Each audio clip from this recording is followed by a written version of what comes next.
So as guys, we're plagued by hair loss, right? It affects more men than it doesn't, and sadly, as you get older, we start to realize it. And now, men are lazy. Just by nature, we don't want to put in the effort to prevent things from happening. When they do happen, we try to mitigate or correct those problems. Well, that's where today's video sponsor Keeps is here to help. It allows you to get on top of hair loss before it's too late and mitigate the problem so it doesn't affect you later in life. Most guys start experiencing hair loss by the time they're 35. That's very young, and it's not a process that reverses itself. Now, would they like to keep their hair or regrow hair? Absolutely. And that's where Keeps is going to come in, and they're going to remove the hurdles that prevent most guys from treating the condition. Who likes the process of going to the doctor's office, the pharmacy, and standing in line for everything? Nobody. That's why Keeps, you can get good quality expert care without ever visiting the doctor's office or a pharmacy.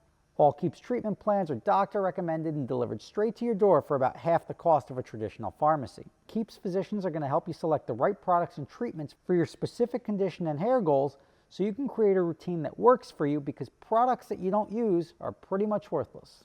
Easily subscribe to Keeps and get refill reminders so you'll never run low on the products you need to take care of your hair. So remember, hair loss stops with Keeps. Visit keeps.com/SSR. I put a link right below in the description. That's going to get you a special offer on Keeps treatments. It's keeps.com, KEEPS.com/SSR. I put a link right below in the description. Click on it and keep your hair. So I've got a pretty good track record of not being wrong in a lot of situations, but I did get one thing wrong. Actually, probably two things wrong. One, I didn't think electric cars were going to ever catch on the way that they did, right? And this is partly because they just don't cost a lot of money in gas, or don't cost anything in gas, and the gas prices go up, the government's providing incentives, just the whole shift of people to a more eco-conscious lifestyle that have made electric cars become a little bit more of the future, right? And I'll admit that. The other thing I didn't think would ever happen is I didn't think that Chevrolet would ever have the same sort of problems that Ferrari had, in that such a high demand product and they have to sort of figure out a way to control the resale of that product.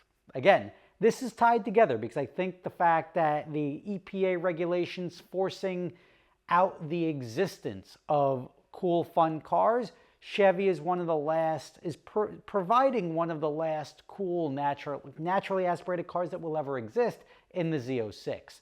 Now, whether they come out with a ZR1, which I don't think they will be able to keep the ZR1 naturally aspirated, I think this Z06, the GT3s, the GT4 RSs, those cars are going to be relics, and they're going to be a thing of the past, which is creating a giant demand for these naturally aspirated, cool sounding automobiles that are a lot of fun, that aren't going to exist in 10 years in a production line.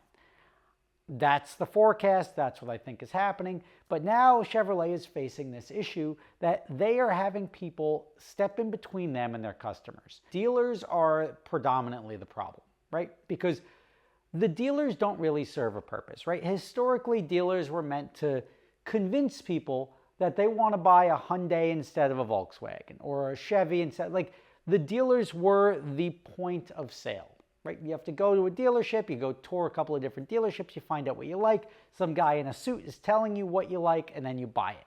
So they were the sales mechanisms.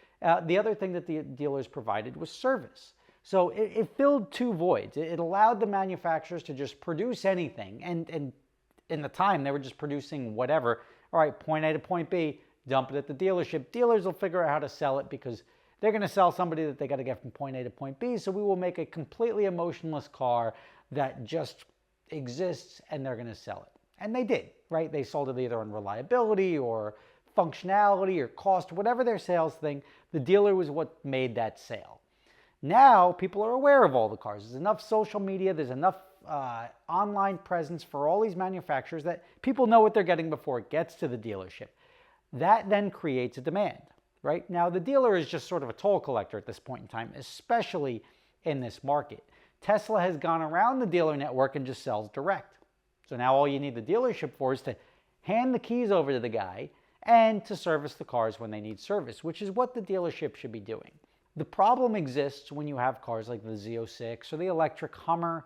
These cars have a high demand. And why is there a high demand? There's a demand that's here. There's a production that's here, or maybe a little smaller than demand. The problem is when you start playing with this balance, you now create a secondary market. Now that this piece that the manufacturer is making is now worth more than they're selling it for, the MSRP, the manufacturer suggested retail prices. We think people should be paying $70,000 for this. Well, the market in the past would be like, all right, well, we'll give you $5,000 under market because I get it's 75, but like to me, it's worth 70 and there's nobody else lining up around here to buy it. The problem now is that the market is so lopsided that cars are selling for $30,000, $50,000, $100,000 over MSRP. This is the problem that the Ferraris have been dealing with forever. Now, there is more demand than there is supply, which also further exacerbates that by making it so that you have guys that have no intention of buying it. So Chevy is here, and we're just going to focus on the Z06s, trying to get the Z06s into the hands of the customers that want it without ruining their customer experience. But they've got all these guys here that are pretending to be customers that don't really want the car. They just want to flip it and make a buck because they've got some money or they've got some credit that they think by putting $100 on their deposit, they're going to get something that's $70,000 that they can sell for $150,000. And these numbers are all hypothetical. And they're going to make all this money by doing nothing. So they're just trying to like customer, manufacturer, dealers here somewhere, they're stepping in between. Now, the problem that the dealers have is the dealers are vouching for these guys. They're getting the allocations. And even in certain scenarios, dealers are like, wait a second, if it's worth $150,000, why am I selling it for $75,000? I want to make the money here. I'm not an idiot. And now you get into this big headbutting thing. Now, Ferrari has solved this in the past by making you keep a car for a year or doing something which I don't know if Chevy would be able to pull off. It's you walk into a Ferrari dealership, everybody's got money, right? Like rich people, you can't just get in line for a Ferrari. Now you've got them saying, you know what? There's a line, but you know, I really wanted to get rid of that old Camry we got over there. Well, yeah, I'm picking up what you're putting down. You want me to buy that Camry? What can you do for me? Nothing. We're asking 20 grand. Pretty sure the Camry's worth 10 in a good day. Yep, we're just looking to sell that Camry for 20 grand. And hypothetically, I'm not saying it could increase your chances, but if you were to buy that Camry, maybe you can step ahead of these guys on this list, or a couple of these guys.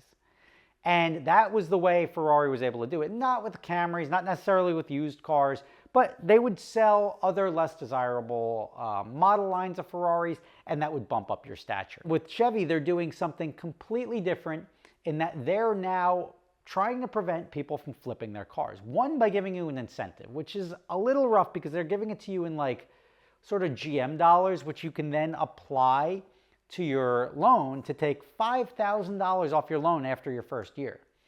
So they're trying to pay you to keep their car for at least a year, which is cool. The second thing that Chevrolet was trying to do to prevent people from flipping these cars is they're not making the warranty transferable if you sell your car within the first year. So now you're going to sell an unwarranted car. They're not saying that they're not going to honor a warranty. If you keep your car, you get your 3-year warranty. If you sell the car, they don't feel the need to warranty it anymore. They are now penalizing you for selling that car. Ferrari's never done that, right? Ferrari's never been like, we're yanking the warranty, but they're making you sign something acknowledging this. Something may go wrong. Now you're selling a car that should be worth a little bit less. Like I'd rather have a warranted car than a non-warranted car, especially if like a transmission goes, if an engine goes. That could be $20,000, $30,000, $40,000. And I wouldn't put it past GM to not sell out of warranty parts, right? Like we're gonna supply chain issues. We're gonna keep all of our spare transmissions, spare engines, spare differentials, whatever may go bad, we're gonna keep them for warranty work for the first year, 2 years, 3 years. And not make it so people can go out and get these things. And that could limit the market. It's not going to fully correct it, right?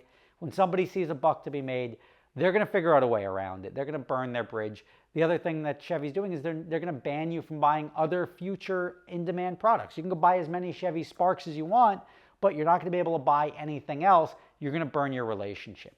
It's cool to see this situation. Again, I didn't expect the electric cars to be so popular, fully admit it. And I also, because there's no soul, but now anything that's left being produced with a soul is being snatched up, and Chevy is making one of those cars. They have effectively said, like, we're going to make something cool, and that is the Z06. I'm looking forward to getting them. So we'll see how this works out. I'm sure there's going to be a resale market on the Z06s. Even without a warranty, people are going to buy them and flip them.